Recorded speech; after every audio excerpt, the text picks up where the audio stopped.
네, 이번 시간에는 교통사고로 귀가 안 들리는 부상의 후유증이 생겼을 때 교통사고의 피해 보상인 후유증에 대한 장애 평가를 어떤 식으로 할 수 있는지 여기 대해서 한번 다뤄보도록 하겠습니다. 교통사고로는 귀가 안 들리 청력적 손실이 오게 되는 원인은 크게 두 가지 정도로 볼 수 있습니다. 첫 번째는 귀 부분에 외력에 있어 직접적인 충격으로 인해서 귀 쪽에 손상을 입고 청력에 손실을 입고, 또 하나는 두부 쪽에 손상을 입어서 뇌신경이 청력하고 연결되어 있는 이거 신경의 손상을 입어서 청력에 이상이 있는 경우, 이렇게 분류할 수 있습니다. 이제 청력 손실에 있어서 교통사고는 맥브라이트 장애 평가를 하게 되는데, 맥브라이트 장애 평가를 어떻게 하는지 한번 살펴볼까요? 우선 우리 귀를 보면은 귀의 구조가 바깥에 있는 외이가 있고, 그 안쪽을 들어가면 안쪽이 중간에 들어있는 중이가 있습니다. 그 다음에 그 깊숙하게 아주 안쪽에 보면 내이, 그래서 외이, 중이, 내이로 구성되어 있는데,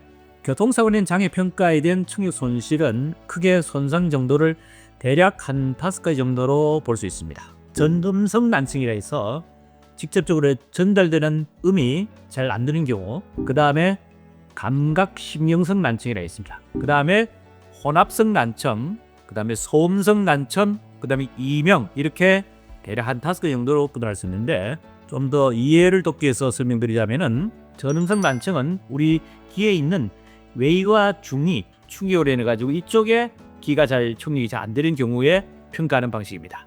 그 다음에 감각신경성 난청이라는 것은 이 귀 쪽에 안쪽에 있는 내이, 그 다음에 머리 손상에 의해서 귀 청력 관절의 신경체의 손상을 입어서 발생한 신경, 그것을 감각신경성 손상이랍니다.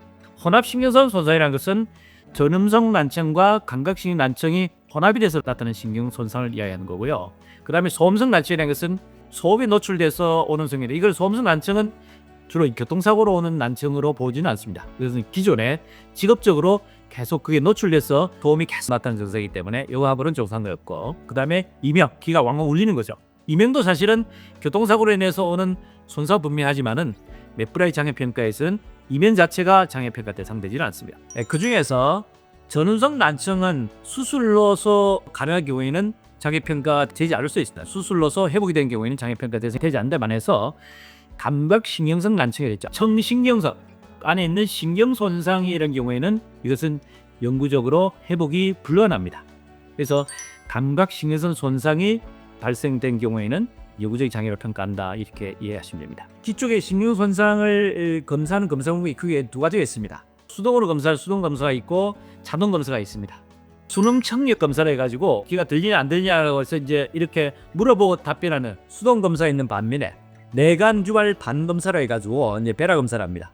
이것은 기계에 통해 가지고 본인의 의사 관계없이 자동으로 해서 귀가 안 들리는 것을 평가하는 방식인데, 통상적으로 수동 검사는 이것이 객관성이 좀 부족할 수 있습니다. 귀가 들려도 안 들린다고 이렇게 하면은 평가 자체 기준 자체가 애매할 수 있지만은, 자동 검사인 베라 검사는 이것은 기계가 아니기 때문에 본인 의사와 관계없이 이 방식에서 이제 장애 평가를 하게 됩니다. 통상 이제 1년에 한 2-3번 정도의 주기적 평가를 해서 최종적으로 판단하게 되는데, 맥브라이트 장애 평가의 중요 손실은 귀가 안 들리는 정도를 데시벨의 크기를 가지고 하게 됩니다.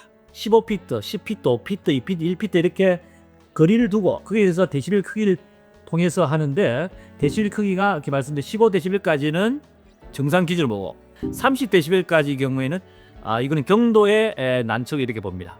그 다음에 30에서 49데시벨까지는 중등도, 45에서 60데시벨까지는 중등고도, 60에서 80데시벨까지는 아주 고도의 난청을 보고, 80데시벨 이상의 경우에는 아예 안 되는 농 상태로 옵니다. 그 데시벨이 몇 데시벨 정도가 되느냐에 따라서 장애평가를 하고, 각각의 장애평가를 따로 해서 종합적으로 합산해서 평가를 하게 됩니다. 이번 시간에는 교통사고로 청력이 오는 경우에 있어서 맥브라이트 장애평가를 어떤 식으로 하는 데에 대해서 한번 유용한 정보를 드린 시간이 되겠습니다. 네, 도움이 됐으면 구독, 좋아요 부탁드립니다.